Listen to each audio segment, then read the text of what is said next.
Yang pertama adalah teodolit retrasi. Pada teodolit retrasi, plat lingkaran skala horizontal menjadi satu dengan plat lingkaran nonius dan tabung sumbu pada kiap, sehingga lingkaran mendatar bersifat tetap. Yang kedua adalah teodolit repetisi. Pada teodolit repetisi, plat lingkaran skala mendatar ditempatkan sedemikian rupanya, sehingga plat ini dapat berputar sendiri dengan tabung poros sebagai sumbu putar. Yang ketiga adalah teodolit elektrooptis. Dari konstruksi mekanis sistem susunannya, lingkaran sudutnya antara teodolit optis dengan teodolit elektrooptis hampir sama. Akan tetapi, mikroskop pada pembaca skala lingkaran tidak menggunakan sistem lensa dan prisma lagi, melainkan menggunakan sistem sensor.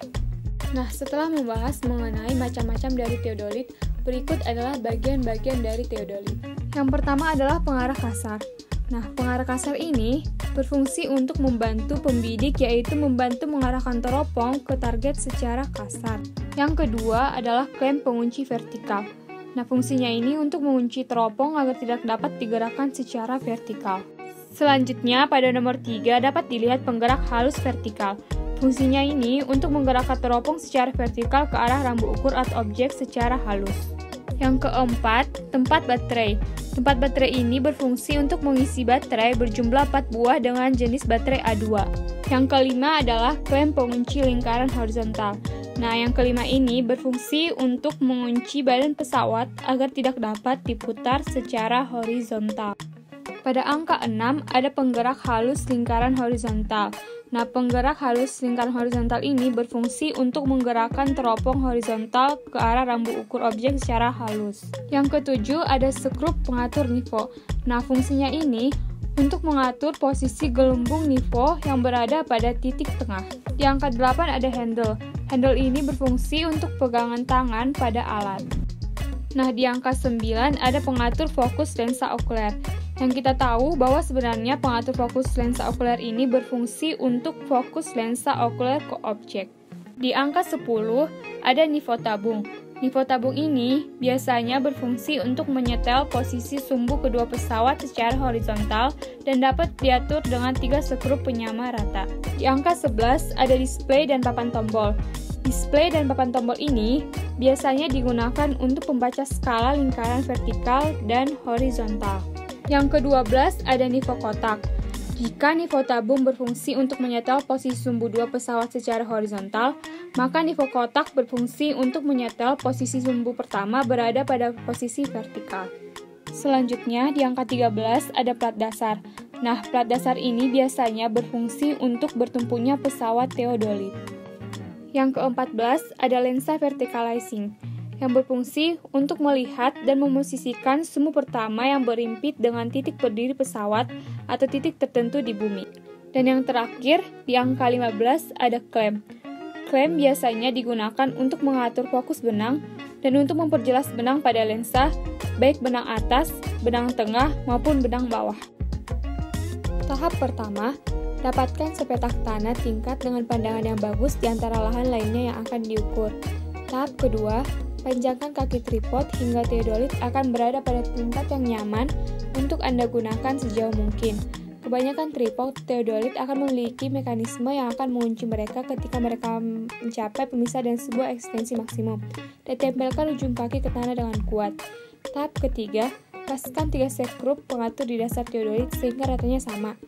Tingkat skrup yang dipasang pada teodolit akan memberi Anda gambaran bidang sejajar dengan presisi. Tahap keempat, sejajarkan tingkat panjang dengan 2 dari 3 skrup dan atur ulang dengan kedua skrup tersebut untuk mencapai tingkat yang lebih akurat pada sumbu tersebut. Kemudian, Anda putar teodolit sampai 90 derajat pada alasnya dan sesuaikan lagi menggunakan skrup ketiga. Tahap kelima, kemudian lepaskan 2 klem pengatur horizontal. Tahap keenam, kemudian Anda sejajarkan di bagian atas teodolit dengan tanda pada cincin di antara kedua sisi yang terhubung ke klem horizontal, kemudian kunci klem atas. Tahap ketujuh, buka penutup lensa di sisi teodolit dan lihat melalui lensa mata kecil. Anda akan bisa melihat 3 skala penyesuaian horizontal, vertikal, dan halus. Tahap ke-8, silahkan gunakan tombol penyesuaian horizontal atas untuk menyelaraskan garis tunggal yang Anda lihat dalam ruang lingkup.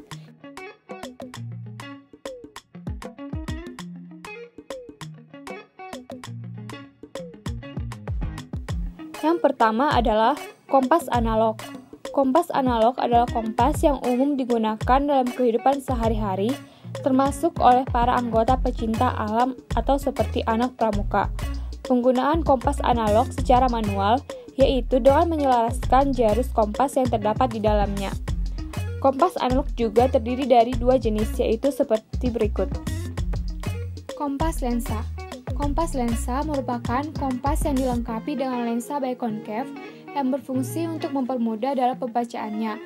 Umumnya, kompas lensa berbentuk sederhana, ringan, dan harganya lebih murah. Untuk kelebihannya adalah sangat ringan, sehingga mudah untuk dibawa dan digunakan. Selain itu, harganya juga cukup murah. Untuk kekurangannya adalah piringan kompas mudah sekali bergerak sehingga mempersulit kita dalam penghitungan besar sudut kompas. Kompas bidik. Kompas bidik atau disebut juga sebagai kompas prisma adalah kompas yang berfungsi sebagai pembidik besar derajat pada sebuah medan atau bentang alam yang sebenarnya untuk diproyeksi dalam peta. Kelebihannya adalah besar sudut bidikan bisa langsung dibaca melalui prisma, dapat langsung diketahui azimut dan back azimutnya. Sedangkan untuk kekurangannya adalah kompas ini terbuat dari logam sehingga berat. Kompas orientaring atau kompas silva. Kompas ini adalah kompas yang digunakan dalam orientasi, penghitungan dan pembacaan peta secara langsung. Kompas ini umumnya memiliki badan atau wadah transparan yang memudahkan pembacaan terhadap peta yang ditaruh di bawahnya. Kelebihannya adalah memiliki cermin untuk memudahkan dalam pembacaan dan pembidikan, dilengkapi dengan penggaris. Sedangkan untuk kekurangannya adalah untuk membuat kompas berdebut datar, kita harus menggunakan alat bantu yang datar. Kompas digital. Kompas digital adalah kompas yang bekerja secara digital. Jenis ini biasanya disertakan sebagai sistem navigasi dalam dunia robotika atau dalam gadget-gadget elektronik. Kelebihannya adalah lebih akurat dan lebih mudah, sedangkan kekurangannya adalah mudah pecah. Nah, setelah membahas mengenai macam-macam kompas, berikut adalah bagian-bagian dari kompas. Yang pertama adalah dial. Dial adalah permukaan kompas di mana tertera angka, derajat, dan huruf mata angin. Yang kedua adalah visir. Visir adalah lubang dengan kawat halus untuk membidik sasaran. Yang ketiga adalah kaca pembesar. Kaca pembesar digunakan untuk melihat derajat kompas. Yang keempat adalah jarum penunjuk. Jarum penunjuk adalah alat yang digunakan untuk menunjuk utara magnet. Yang kelima adalah tutup dial. Tutup dial digunakan dengan dua garis bersudut 45 derajat yang dapat diputar. Yang keenam adalah alat penyangkut. Alat penyangkut adalah tempat ibu jari untuk menopang kompas saat membidik. Yang pertama adalah pahami tata letak dasar kompas. Walaupun desain kompas itu berbeda, setiap kompas mencakup jarum magnet yang mengarahkan dirinya ke medan magnet di bumi. Kompas lapangan dasar juga kadang-kadang disebut sebagai kompas baseplate, berfitur komponen sederhana sebagai berikut. Baseplate adalah piringan plastik yang jernih tempat kompas tertanam. Panah arah perjalanan adalah panah di baseplate yang menunjukkan arah kebalikan dari kompas. Rumah kompas adalah lingkaran plastik yang jernih yang menampung jarum kompas magnet. Dial derajat adalah dial yang dapat diputar yang mengitari rumah kompas yang menampilkan seluruh 360 derajat dalam lingkaran. Jarum magnet adalah jarum yang berputar dalam kompas. Yang kedua, pegang kompas dengan benar. Tempatkan kompas datar pada telapak tangan Anda dan telapak tangan di depan dada Anda. Ini adalah sikap yang tepat untuk kompas ketika bepergian. Yang ketiga, temukan arah mana yang Anda hadapi. Sebagai latihan dasar cepat untuk mengorientasikan diri, ada baiknya untuk mengetahui arah mana yang sedang Anda hadapi atau jalani. Lihatlah jarum magnetik. Ini harus berayun ke satu sisi atau sisi lainnya, kecuali jika Anda menghadapi utara. Putar dial derajat sampai panah penunjuk sejajar dengan panah magnetik. Arahkan mereka berdua ke utara dan kemudian temukan arah kasar yang Anda hadapi dengan melihat panah arah perjalanan. Cari di mana panah arah perjalanan berpotongan dengan dial derajat. Untuk mendapatkan pembacaan yang lebih akurat, lihatlah secara dekat penanda derajat pada kompas. Yang keempat, pahami antara arah sejati dengan utara magnetik. Walaupun mungkin tampaknya membingungkan bahwa ada dua jenis utara, itu adalah perbedaan dasar. Perbedaan yang utama adalah utara sejati atau utara peta mengacu pada titik di mana semua garis buncit bertemu di peta di kutub utara. Semua peta itu ditata dengan sama dengan utara sejatinya di bagian atas peta. Sayangnya, karena variasi-variasi dalam medan magnetik, kompas tidak akan menunjukkan ke utara sejati, melainkan akan menunjukkan ke utara magnetik. Yang kedua adalah utara magnetik mengacu pada kemiringan medan magnetik. Yang kelima, pelajari mengoreksi deklinasi.